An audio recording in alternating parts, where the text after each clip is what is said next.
So you guys, once again, my name is Dave Burke, and I here to just talk a little bit about relapse prevention and just a little self-disclosure. I'm in recovery as well, so I'm kind of proud of all you guys and what you're doing and where you're at in your recovery. So, like I said, I was going to talk a little bit about relapse prevention. I wrote a relapse prevention plan and kind of put this PowerPoint together, and so I'll talk about some craving identification a little bit, and then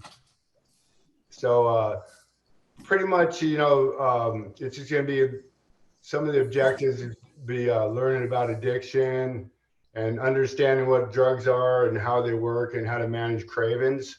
So I developed a craving scale and stuff like that, which I'll talk about as we go. If you guys have any questions too, just chime in, but I'll stop in a little bit and we can talk about, any kind of questions you have. So as we're talking, you have anything you want to, talk about, just go ahead and bring it up. And I can tell you from my experience and with my recovery and everything, alumni is what really launched my recovery, is being connected and have that portable structure and that connections with other people.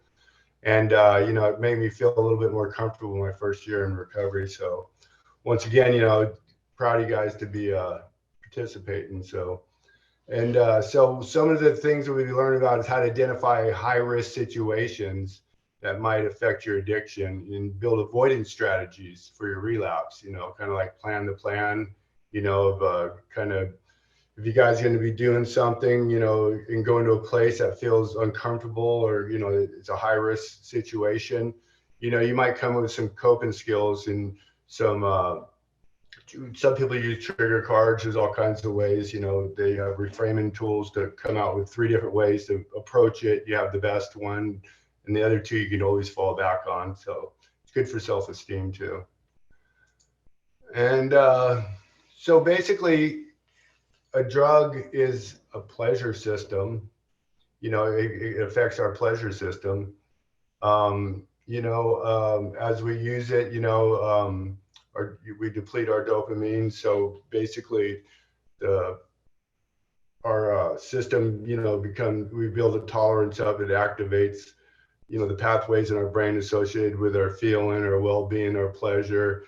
And, as we use, more, we create euphoria, but we come down, we feel that dysphoria a little bit. So does anybody have any questions around any kind of what a drug is and what it isn't? Okay.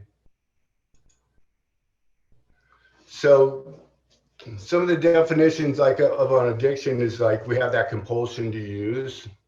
And, as we're using, sometimes we lose control. And so addiction can be, in a couple different could be presented a couple of different ways. Some people isolate, some people are out, but the loss of control the user can't use despite, negative consequences. The compulsion is not rational, or, nothing's really planned. So you basically become pretty unpredictable. Have you guys experienced anything like that in using? Yes. Yes. Okay. All right. And then, so as far as the continued use despite adverse consequences, I think we've all kind of experienced some consequences around our addiction, whether it was, with our families, the law or work or, just relationships. Can everybody relate to that? Yes. Okay.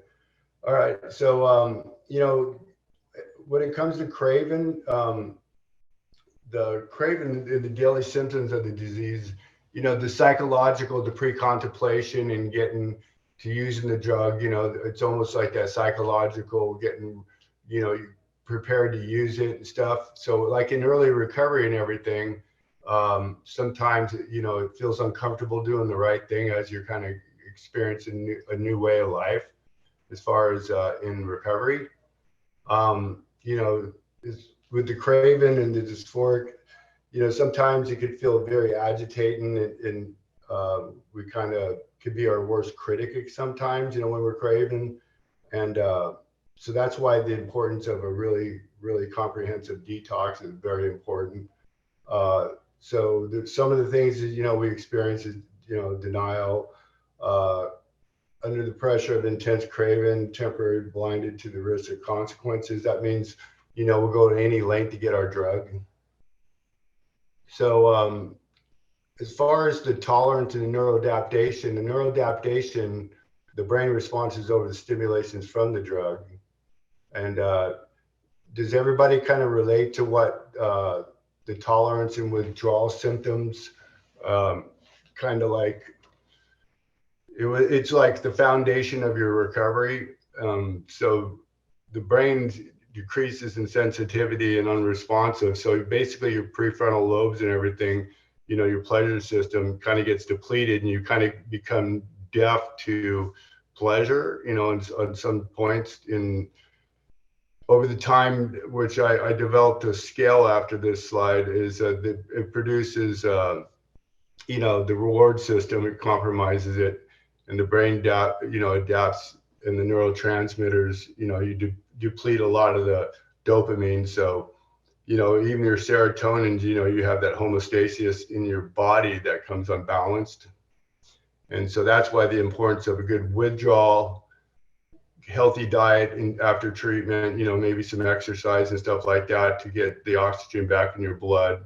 Because a lot of times we compromise our system, and you can have the carbon dioxide build up in your blood if you smoke too much, or you're smoking meth or other kind of drugs. So, and then understanding the conditions without drugs is profound, as far as the experience of normal pleasure. When sober, the user feels, uh, a little bit different because you're coming off of the drug, so they have when you come through withdrawal, they have after you withdraw and you go through like 30, 60 days, this thing called post-acute withdrawal. And you might feel a little bit, uneasy as far as stuff goes, but that's your body healing, talking to you and saying, hey, we're starting to bounce back from this addiction. And so that's where you create that balance in life. And so that's why it's good to have the holistic approach as far as, mind, body, meditation, and just being present with yourself at that point. And so here's a pleasure scale here. And in the normal range, it is, so when you start using, like say if you were starting to use cocaine or something like that, at first, you'd use it, and over here, you start to feel good. And so that would be, recreational and everything. And so when you start using a lot, as far as like you get very interested in, and you feel the pleasure system, that's where your prefrontal lobes. So say you use a little bit, you start feeling good. After a while, before you start building tolerance up, you'll feel negative. And then so you'll have to use a little bit more to get in the normal range. And then you start using a little bit more, and then you get more interested in the drug and everything. But then when you quit using, you get back and you get bored, and this is like a pleasure scale on the prefrontal lobes. And so if this is, if you start using a whole bunch, like, you just start going on a bender and stuff like that, or you've been using for full blown addict, and you're in the euphoria range, you have to maintain that. And just when you're coming down, you go way back to dysphoria. So that's where the come downs come harder the more you use. So, there's a point where, it can get pretty dangerous if you went to treatment and say you were using heroin or some other kind of drugs that were, you were in this range over here and you detoxed and everything now, and you start off where you left off. And we lose a lot of people in recovery that way, because the tolerance and the neuroadaptation in your body is trying to fight off and heal. So you can never start off where you stopped. So do you guys have any questions at this point or anything like that? I do. I was because the scale showed the high end as euphoria, and but I think you might have kind of touched on it, that you know, you don't get to stay there, because then, yeah, you're drinking just to not be sick, or you're using just to not be sick. And so there's no euphoria anymore. It's it's a it's bad. Yeah. So if you so that kind of confused me, because I equate euphoria with happy, joyful, you know, and that's not what it is at all. Yeah. And so the answer to that is like it becomes like almost a brain disease to where the euphoria is short played. So I'm sorry if I didn't say that. So the euphoria is kind of a short played deal. Say with alcohol, it's, you know, it could be a depressant too. So you're not really feeling a lot of euphoria, but maybe when you first start off drinking, you get a taste of it. But you know, you can get way over here and be, you know, depressed, you know, say feeling negative, bored, or you could be drinking and not even get in the normal range sometimes. So, you know, that would be part of the pleasure scale where you're at in your disease. With alcohol, you might just drink enough to feel good. You never get past that, you know, because you're maintaining and sometimes you're just drinking so you're not sick. So, Right. you know, in a lot of stages, like in heroin, alcohol, I would say cocaine, and all the drugs, is sometimes we're just maintaining just to get through the day and not feel sick. So the normal range, sometimes when people are feeling negative all day long until they get their fix or they get the drink and they just get into the normal range.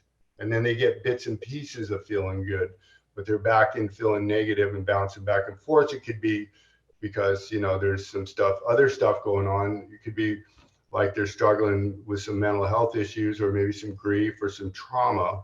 And so that's where, you know, treatment comes in. People, you know, get very down to where sometimes they just drink enough just to feel a little bit, um, you know, I would say get out of the board range into the feeling negative to the normal until they can really get the help they need. Because, you know, sometimes it can be very challenging and it just depletes your pleasure system as far as any kind of rational thinking. So, Yeah. Okay. Good. yeah. So the causes of craving in addicts. So environmental cues, triggers, you know, everybody can relate to any kind of triggers, you know, or anything like that in your using. Um, Immediate cast of trauma, you know, as far as overwhelming cravings stimulated by people, places, and things associated with drugs. And so, can anybody like say what a trigger would be, you know, as far as for them?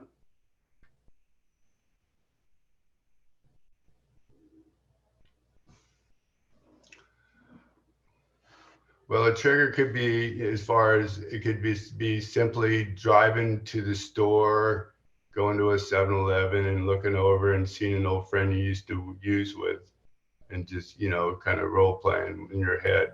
Triggers can come off as a lot of different things as far as, you know, those are things you really want to pay attention to, you know, especially when you're getting out. Uh, Treatment, going into outpatient, you know, it's always good to be aware and present with yourself. And as far as the drug withdrawals and the mental health, I think the biggest thing on this slide would be, you know, stress very much equals craving.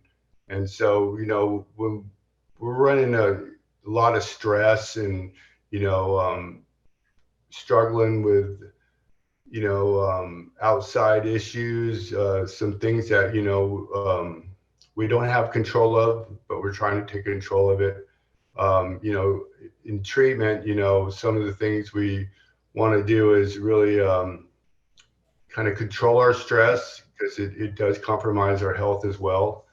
And having this support actually with alumni and everything like that, and having that human connection and knowing you're being with people that have been there before and, you know, have the right intentions, you know, and you have a safe environment. I think that's huge as far as it goes. Can anybody relate to that?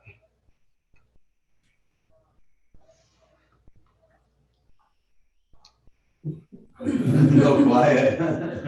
Yeah, okay. All right. I would encourage all the centers. I know it's a little bit difficult to unmute, but I would encourage you all to, please ask your questions. We've got a real golden opportunity with David here today. Can you hear us, man? Yeah, I can hear you. You guys could all talk up. And as far as, I could tell you right now, this PowerPoint will get a little bit, better. I know it's kind of some dry stuff at the beginning, but anything that you guys, I could tell you as far as alumni goes and treatment,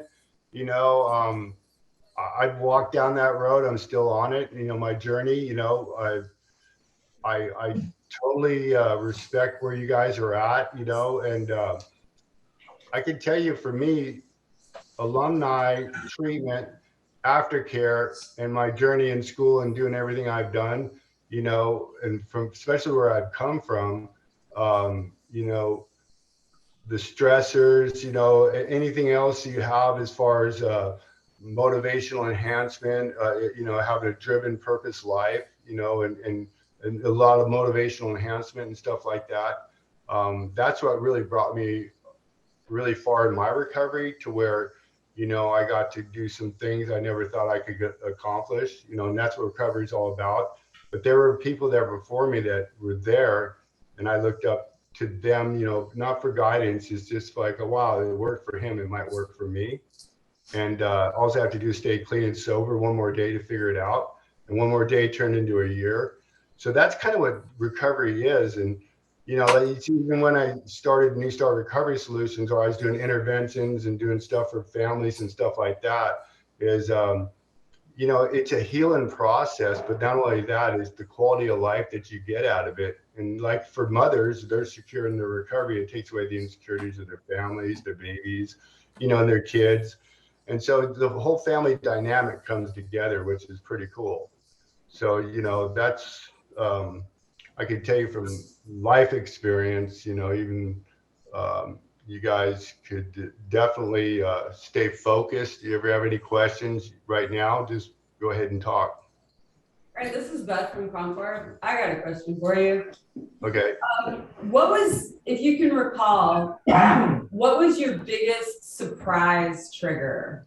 Like when you got back out and about things you didn't expect, or just something that kind of took you by surprise that triggered you? Okay, I remember that like yesterday.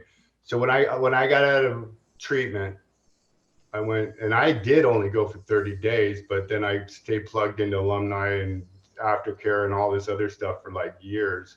I went fishing, and everybody was drinking, and I don't, my drug of choice was alcohol, and so what somebody offered here, and I said no, and I had that split opportunity to do it without anybody even knowing. And that was the first time in my life I ever made a conscious decision not to drink. It was so weird, and I felt like I was doing something wrong. Not wrong, but it was just like, I was out of my environment. I was out of treatment, probably 30 days. And it was a situation where I had premeditated an exit plan if somebody had asked me that. And what I told them, and I lied. I said, hey, I have to test tomorrow. I wasn't on probation or anything. That was my out. I said, I have to test tomorrow. I can't drink. I'm my employee. And I did go to work through my union if I need to self-disclose. But I also, it was one of those things where, I was true to myself for the first time in my life as far as my recovery went. And so that kind of empowered me a little bit to start making other choices as far as like, wow, maybe I can do this. But see, though in recovery, and the way it works is those cravings come up, they never go away. But if you don't act out on them, I found out they go away longer. But it's not even like you're being tested, it's society at large, there's people all over the place. So, you really have to be present with yourself, not only mind, body, and spirit, but also have those boundaries within saying, hey, this for today, I'm not going to use, So that would have been the first time for me. Thanks. Hey man, Alan from Concord. I was gonna see, I'm an alcoholic and drug addict. I was gonna see if you ever have any surprise triggers just in your daily life with all your sober time. Do you ever have just some just surprise pop triggers that just happen out of nowhere? So as far as surprise pop triggers, I've been working on myself. I'll have 21 years this year. Wow. And so maybe surprise triggers really best with me up until about 10 years. But when I say mess with me, that meant I gave it some energy. I thought about, I didn't think about using. I thought, wow, that was crazy, or no, I can't go here and do that. I kind of restricted my life, the way I rolled and everything.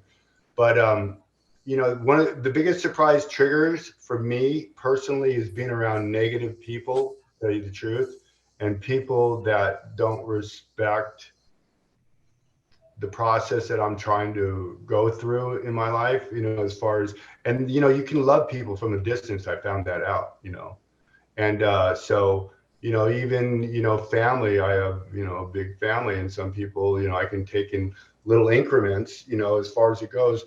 Does it trigger me to use? No, but does it trigger me to be stressed out? That could cause up and do a domino effect, and maybe down the road, who knows? I'm not going to take that chance.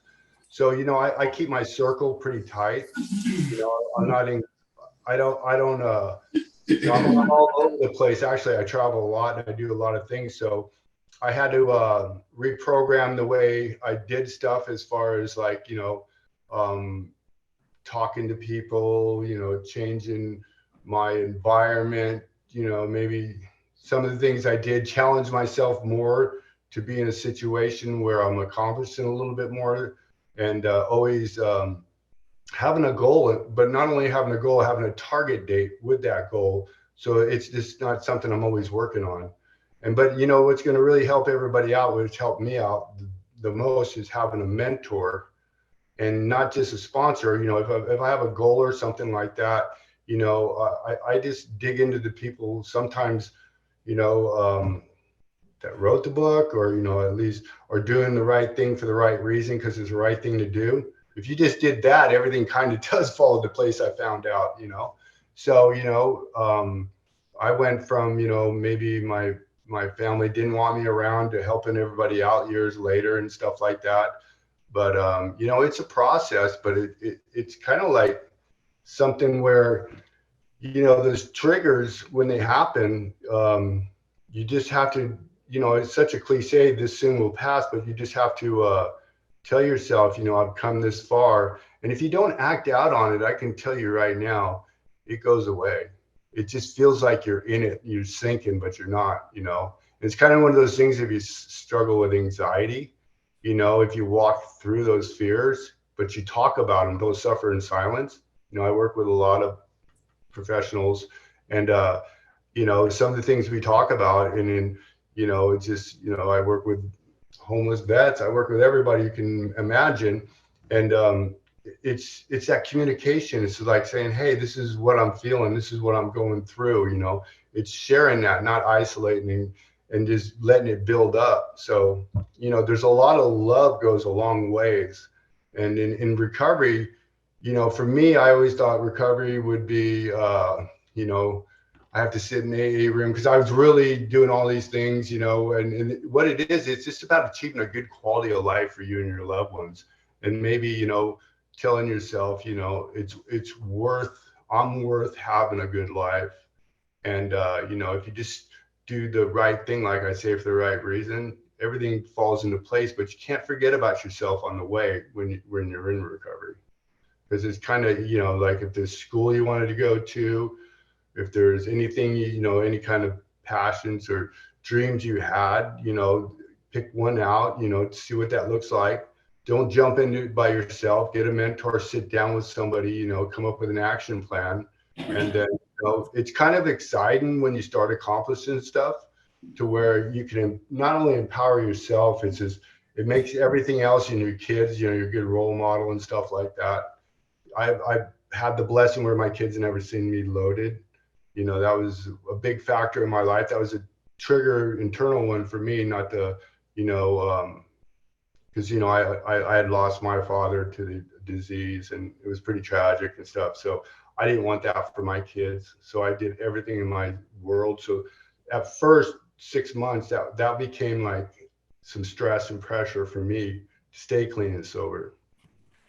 But, you know, once I got through it, you know, as far as, you know, working a program, staying connected, the alumni, hell, I was making the coffee, getting there a half hour early, walking around the block, you know, early on in recovery, you know, it was just, you know, a whole new life. So, yeah, that would be, if I could say anything about being an alumni, is if you have any dreams or goals, this is a time to talk about them, you know, start getting a roadmap to success. Whether it's just being a great dad, that's pretty successful. And so, yeah, that's what I think. Thanks, man, for your input. Yeah, thank you. Yeah. So let's just go over to, so, you know, you guys probably, as far as a hijacked brain, you know, individuals come, you know, once you start using, you're out there, you know, you compromise your prefrontal lobes. Those are like, you know, you basically, all your dopamines are ran out. That's kind of where this slides out. And some of the responses are, you know, you basically become deaf to pleasure. You become deaf to a lot of things around you. You present an attachment disorder where you're really not really in the mood to talk about anything because you got your own little clique going on. So it's pretty much what we got here. And so this is a little bit of, you know, some of the targets where the, you know, the logic of thinking, you know, rationality. The number 3 is the prefrontal lobes. You know, emotion, you know, is sort of your serotonins and everything like that. You know, is seeking pleasure, avoiding pain, and as far as everything goes. But pretty much, you know, when you're going through the cravings, you know, it really compromises everything over on the left, you know. So I think you guys pretty much, now that you're in treatment or experiencing, you might have touched on a couple of these things out in your disease. But you know, the impulse controls and stuff like that, sometimes our character defects roll over into our sobriety. So that's kind of why, you know, there might be some underlying issues after you get clean and sober and stable. You know, just kind of, they say, peel the onion back. It's always good to take a look, you know, if we have any underlying character defects or anything like that, because, you know, we could always get clean and sober, but, you know, it's always good, you know, to stabilize your thought pattern too. So here's a good thing for the day. You know, I put together overall, it's just a 24-hour craving score. So if you just got up and you kind of looked at this, and a 2 is stress, anxiety, negative feelings and stuff like that, what is my score today? You know, if it's a 0 and you just feel good in the morning, you know, you just check in with yourself. 2, you got a little anxiety. This is early recovery. You know, you got a little anxiety about the day and stuff like that. Any of you, you know, thoughts are using, but I can cope. That means, you know, usually, you know, a lot of people get to the 3s and 4s, you know, early recovery. But, you know, the more you talk about treatment, stages of change, you know, talking about, you know, maybe going to meetings, what work looks like, you know, incorporating outpatient and doing a lot of stuff, you know, but this is something you can check into, and you just share this with your sponsor, your therapist, or anybody like that. What was your score this morning? Thoughts are using, but, you know, you're keeping it real and not struggling too much. But if it's a 10 or something like that, you know, you guys can, you know, talk about, you know, what that looks like, where it's coming from, get onto the feeling and emotion. I wrote a little relapse prevention plan here in the next couple of slides for you guys. So over on the biosocial factors, you know, as far as genetics plays a big thing in relapse, you know, as far as cravings and everything, you know, running into your family, you know, some of the things to process, you know, if you guys have something in there, you know, talk to your counselor, or, you know, kind of do an internal inventory and talk with your sponsor, you know, or maybe at alumni groups, or, you know, if you have any kind of trauma or anything like that, you know, it's always good to process that in a safe place with one of our therapists, or, you know, if somebody, you know, if you have any kind of mental illness, you know, as far as depression or anxiety, any kind of thing like that, you know, if you've been diagnosed and everything, you know, kind of keep that, you know, so you basically run an integrated treatment plan with your recovery. So that way, you know, we can bring in maybe some mindfulness to stay calm, and, you know, maybe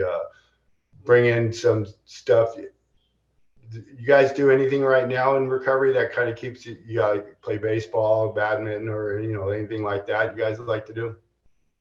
Hey man, Alan, alcoholic, drug addict. I was gonna say, man, I've been exercising and it gets my mind feeling a little better. I'm starting to come back to reality because I was in a whole different headspace in my mind. So that's a good thing. Yeah, that's a beautiful thing, actually, because you're going to get the oxygen in the blood, which is going to get the oxygen to your brain, which is kind of, you know, that was my saving grace. And still today, you know, I work out all the time, but I eat healthy and stuff like that. But, you know, what it also does is, I'm sure when you're working out and stuff, you can process a lot of stuff because you're in a zone that feels good, right? Yes, yeah. Yeah. So I would suggest definitely keeping that up. And for people that can't work out hard or do any other stuff and do weights, just walking or getting up and moving around, you know, doing some stuff, because, you know, just we were humans designed to walk and do a lot of stuff, but sitting too long and all that other stuff, you know, we can get, you know, that can, the more oxygen you can get going and you build a little muscle mass, it's going to, you know, definitely keep you, kind of centered a little bit. So, you know, as far as, you know, enabling systems, if you guys are going back into an environment that, you know, might not be safe, you know, it's always good to check your options of maybe, you know, a safe place to go, you know, as far as anything, you know, for me, you know, when I stepped down, I went to outpatient and I did some sober living for a minute. So, let's see. Okay. So these are just some addiction risk and resilience, you know. So on the left side would be some things that kind of drive towards, you know, like inherited genetics that we talked about that in childhood trauma or abuse, you know, unsexual involvement from the age 13, I mean, mental health, depression, anxiety. So some of these things over here, you know, we grew up with, and then, and on the right side, you know, no family history of addiction. So some people, you know, you have a 50-50 bar of this, or some people, you know, you even see have no trauma, no anything. They see maybe some peer pressure and some social acceptance and stuff like this in through school, or just got exposed. So, you know, some people's environments and cultures could be totally different, you know, than the way they grew up once they get into using drugs, and so, you know, the streets can be pretty rough too. So there's a lot of trauma we experienced there. So here's a relapse prevention thing I wrote here, and so this might be a little more. So a relapse prevention helps us build critical thinking. So the critical thinking and avoidance strategies. So what does that look like for you guys? I mean, a relapse prevention plan is just like, hey, I'm gonna get out. I plan on not using. Well, you know, the critical thinking part is like, I'm really gonna think this through. Just like if you're lost, you're gonna go through a forest and maybe, you know, navigate your way through it. You know, and there's all kinds of stuff in there that can get you. You know, those are avoidance strategies. So, you know, with a recovery, it's kind of like the same way. It's just like, you know, we have to kind of almost plan the plan for the first year. I mean, you know, I used to work and supervise some drug courts and stuff like that. So when we would do an action plan or a treatment plan, we would actually come up with an 18-month-long program and split it up in 4 modules. And that way, we'd build, stuff as far as avoidance strategies, is how we're going to get through the first 60 days of my recovery and still make my meetings and maybe enroll in school. There's a goal, so some of the critical thinking part, that's what that would be. and so that kind of makes it possible to focus on achievable goals. So, a lot of this goes to everything right here on the slide. Just that few words and everything would probably, really save a lot of people a lot of time, to where they could sit down and talk with somebody and say, hey, I have this plan on staying clean and sober. This is kind of what I'm thinking about doing. And this is the way I need to avoid a lot of other things that are going on in my life so I can make it happen. So for everybody, it's going to be a little different, but there's a lot of paths, but one destination, staying clean and sober. So that would be something to take a look at. So in a relapse prevention plan, the main thing we're trying to identify are high-risk situations and how to manage them. So when you get out of treatment or somebody confronts you on a trigger like that, when I got out of treatment, somebody handed me a beer, I said, no, I can't drink it. So those are high-risk situations. Did I plan that? No, it just happened. But I found a way out because I had planned the plan and some avoidance strategies before I got put in that predicament. So I was working my program. So in a relapse situation, self-talk can be negative feelings and emotions. So sometimes we can be our worst critic. So what we have to really do is just really, check our self-worth, because, as far as you guys come into recovery and everything, it's, really, you guys got everything going for you at this point.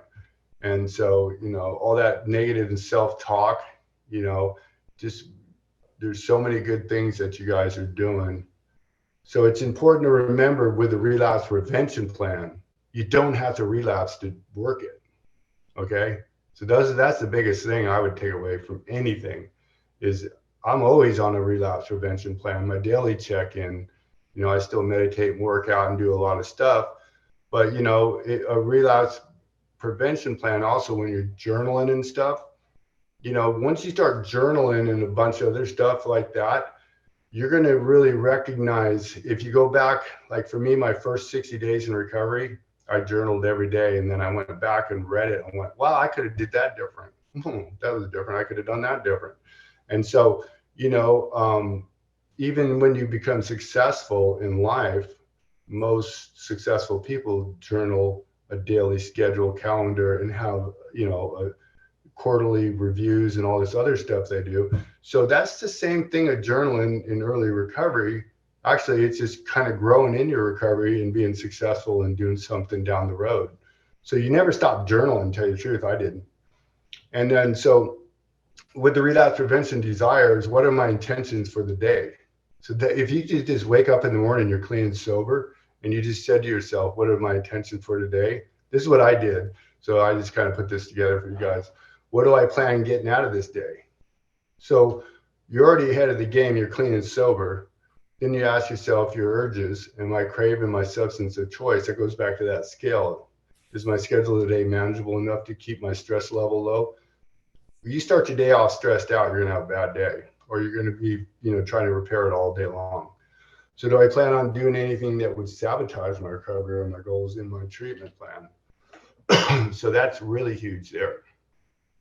So like the feelings and emotions, and you want to check in yourself, how are you feeling emotionally? Are you going through anything? Is there anything you could you need to reach out to somebody and say, hey, I'm just not feeling it today. You got a minute to talk about it, or maybe just, meditate a little bit and kind of get into a zone to where you feel, or you come up with a little ritual in the morning, what you do until you feel comfortable kind of navigating through your first 90 days. Don't put too much on your plate. Find someone you trust, a sponsor, a support system, a therapist. Some feelings, emotions can be understood and processed that way. In relapse prevention, it's important to write down your feelings. We talked about journaling. So Let's see, here we go. Let's see, where was that? How are you building a better quality of life? So the quality of life actually is probably the biggest thing you could, I mean, everything is good in here, but if you can just maintain, striving towards a better quality of life, for yourself, you can move forward in a positive direction. A better quality of life could just be, hey, I'm working out today, I'm eating healthy. I feel a little more alert. I don't have, my kids we're going to the park, we're playing t-ball or whatever you're doing with them. So, the quality of life isn't all about just things you acquire. It's just life, on life's terms, and, coming back, because one of the things you can never buy is a loving relationship with your family. You have to kind of just be there, and it just kind of manifests, it just works itself out when you do the right thing. So, and always think about how you react to the choices and action in your daily life. So sometimes we can, act out on things that we know we could just stop back, take 10 seconds and think about, and kind of let it go through. And maybe sometimes take ownership if we acted out too quick, say, I'm sorry about this and that. But, so journaling, it really does help identify strategies to build positive outcomes, because it's like an insurance policy with no deductible, because you're writing all your true feelings and emotions down. And when you go back and process them, if you're your worst critic, you're also your best advocate for yourself. So that's the beauty of journaling, because you can just go back and just take a good evaluation, an honest evaluation of your behaviors, and understand the way that will play out in your new life and recovery. So that is huge, as far as that goes. And so as far as, you guys ever do mindfulness, any meditation, or, anything like that, as far as any holistic stuff? Hey man, Alan from Concord Rehab. Yeah, man, I do this DMT breathing technique, and it's really interesting, man. So it's like a 10-minute video. It's just on YouTube. It's kind of simple, but I'll sit down and I'll hold up my breath in for 5 minutes, breathe out, and for about 5 minutes, or not, just keep breathing, pretty much, and relaxing, and it releases DMT, and it's pretty cool. Yeah, that's way cool. Yeah, so anytime you can be present with yourself like that, and just, especially in the morning, when, you wake up, instead of just getting out and just darting for the day, be a little selfish and check in with yourself, and having the internal focus, as far as things go, you can just, get a lot out of a little time that way, to, say, this is what I'm going to, it goes with that relapse prevention plan, checking in with yourself, and that stress, it just kind of like, and I would suggest, like a couple times a day, just take a time out, just enjoy, like if it's sunset time, if it's a beautiful sunset or sunrise. Actually, that's kind of what I do in the morning. I have my coffee, and I always enjoy stuff like that when I'm doing my calls and stuff. So benefits of mindfulness is it really helps your health all around, your immune system, you can really process a lot of stuff if you can do the breathing exercises like you were talking about. Even if it's, calm, reduces, the anxiety and everything. You breathe in, like you said, if it's 5 seconds, 5 minutes might be a stretch, but, just, getting in the zone where, you feel comfortable about, really having a good day. And if you're spiritual, that's a big thing, as far as it goes. I know, as far as a personal spiritual growth, it could be nature, it could be, anything you want it to be, whatever you believe in. So the mindfulness, the practice, the skills and practice loosens and, we identify a lot with thoughts. They help individuals to recognize that, content of the thought. So we can really get in touch with ourselves as any kind of emotions and triggers that are not really true. by creating a space between the emotional triggers, and the reaction, individuals can create a permanent conduit of restructuring the way. So if you don't think about it and you don't process it, it doesn't really, there's nothing really, if there's something that's struggling with you as far as anything goes, and you can get in touch with yourself and, actually walk through this stuff. Because, in early recovery, sometimes we have a lot of baggage, maybe, as far as stuff that, we created out there, whether it's on the streets, work, or whatever. And so, sometimes it's just good to be selfish and take a time out for yourself and say, hey, I can get through this. This is what it looks like, and you will get through it. I mean, because as long as you stay clean, sober, and one of the biggest things is just showing up, you show up, clean, sober, if it's to work or to whatever, to school, you just won the battle, because everything else is going to be a bonus. I went back to school after I got out of treatment. It was pretty hard at first, but I kept showing up. And then all of a sudden I started getting it, and some triggered in my brain. It was a good trigger.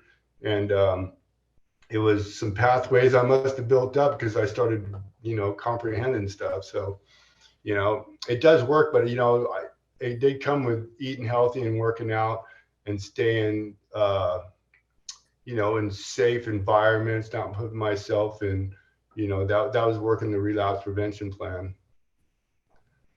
So results of mindfulness, and it'll just really bring you some inner peace, and, you might be a little more compassionate to yourself and others, because it gives you time to think about stuff. It's just like, and then, we compromised all our feelings and emotions because we were using in our brain and prefrontal lobe. So you might all of a sudden, I don't know if you guys experience this, but when you're like 60 days clean or 30 days clean, you start feeling things you didn't feel before in your addiction. You might just start crying over a movie, or, being a little more emotional and stuff, which, that's a beautiful thing, because that's your body healing and stuff, and things are coming back.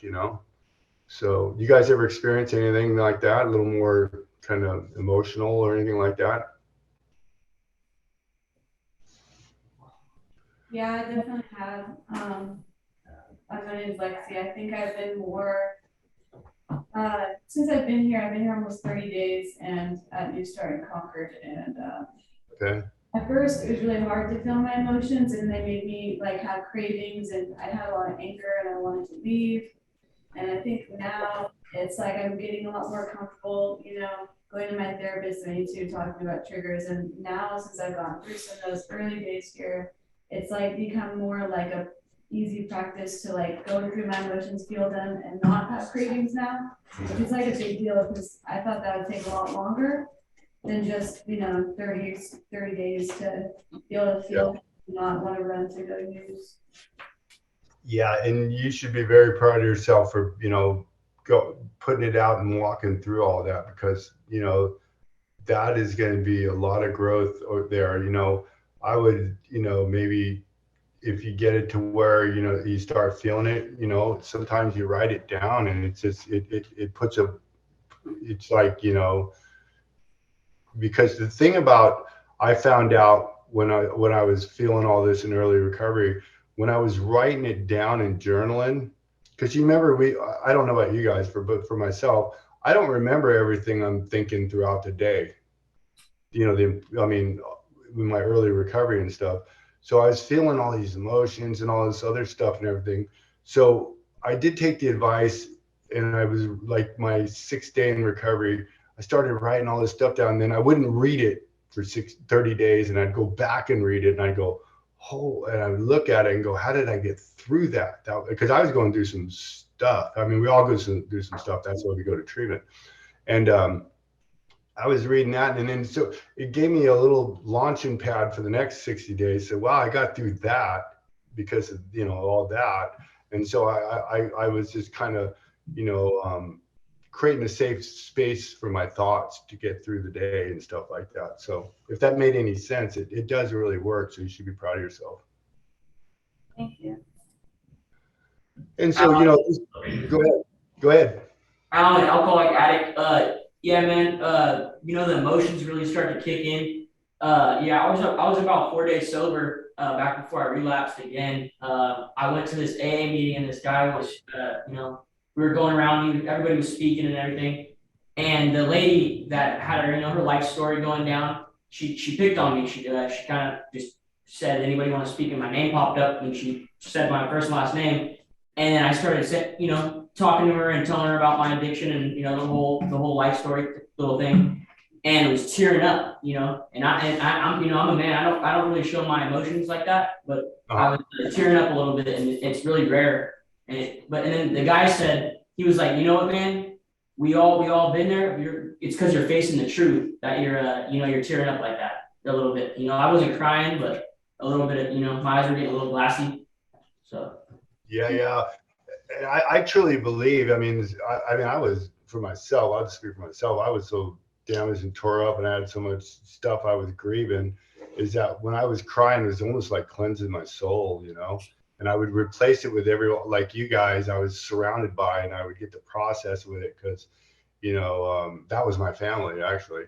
And so, you know, it was something where, you know, I didn't really know the process or trust it at that point, but I just believed that, you know, it would happen as long as I showed up.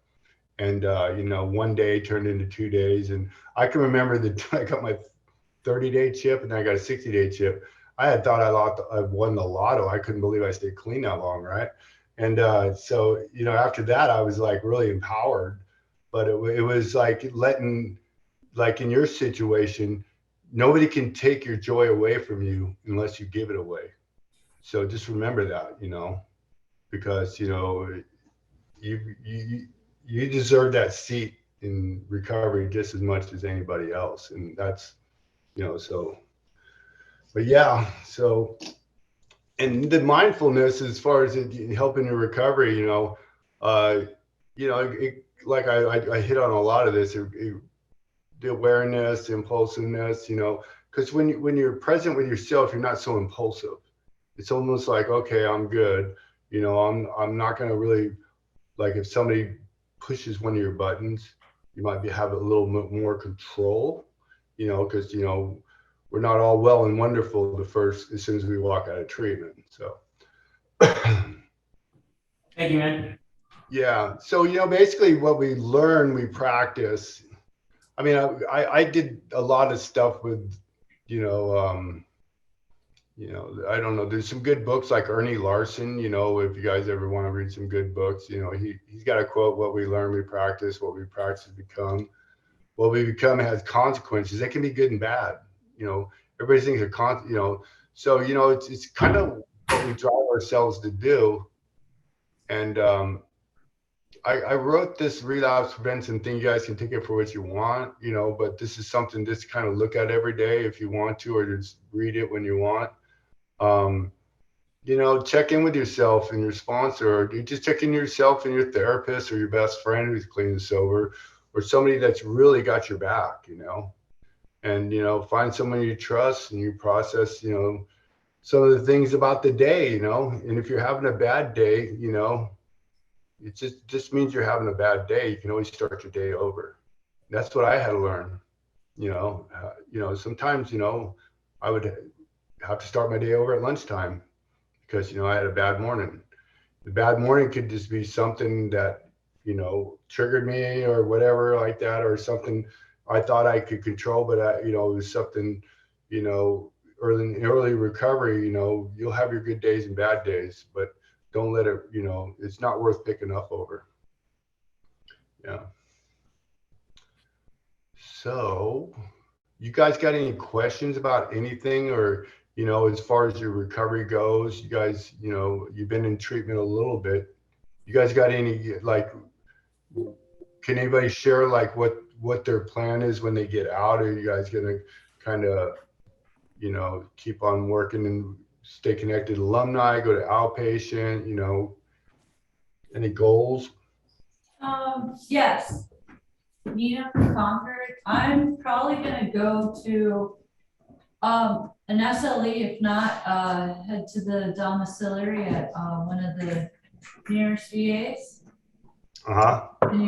My sobriety. Nice. Yeah, I mean, yeah, you know, as long as you keep on the positive track, positive things happen. I can tell you that. I mean, recovery is the foundation for that quality of life. So that portable structure you create, you know, it's so empowering once you do it yourself, because then that's what builds your self-esteem up to where you can do anything, and you're doing it clean and sober and still, you know. So that's what's cool. May I ask what facility you went to for your yeah. I went to a facility up in Chico. Oh, in Chico. Okay. Yeah. And then I went to Chico for about 30 days, and then I went straight into outpatient. I did alumni. I ran alumni for 2 years on my own, because I went to school and I became a counselor. Then I worked my way doing all kinds of other things. Became an international interventionist and a bunch of other stuff. So, you know, I went basically from my addiction, which brings you homeless and a bunch of other things, to where, you know, you can do anything you put your mind to. You really can. But you got to be able to be present enough in your mind, body, to kind of come up with a plan. And, you know, there's strength in numbers. That's what's beautiful about alumni. And not only that, is when we stick together, a lot of cool things happen. You know, I've been doing it for a little bit. I've seen things that should have never happened, and beautiful things came out of it. I can tell you that. Yeah. I'm just, so recovery is like a blessing, to where not only that is it gives you a roadmap to do anything you want in life. So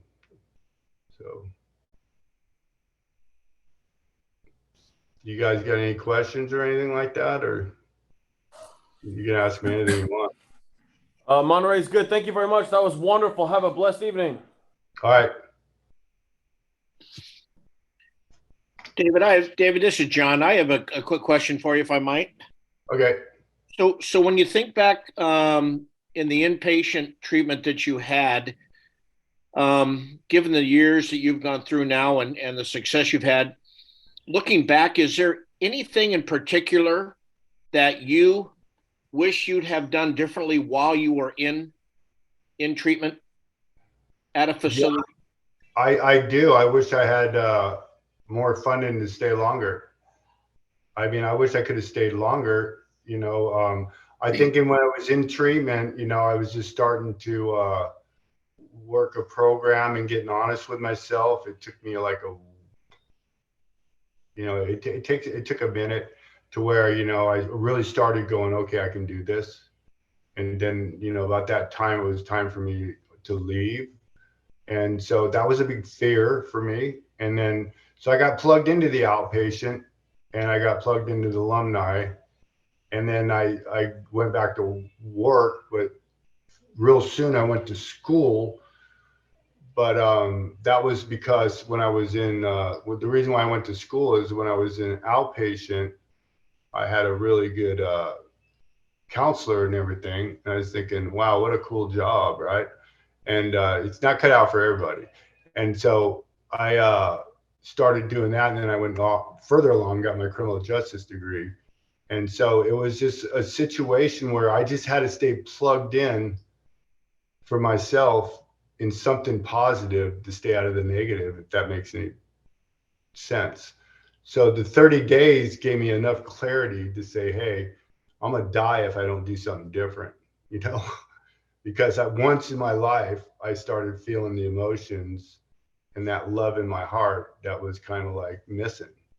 So if I had stayed a little bit longer, I could probably process more. But selfishly, I went to school for the disease, to learn about the disease, because I had Pell Grants and all that stuff. So and then they made you work on yourself. So it was a 4-year program to get my bachelor's and stuff.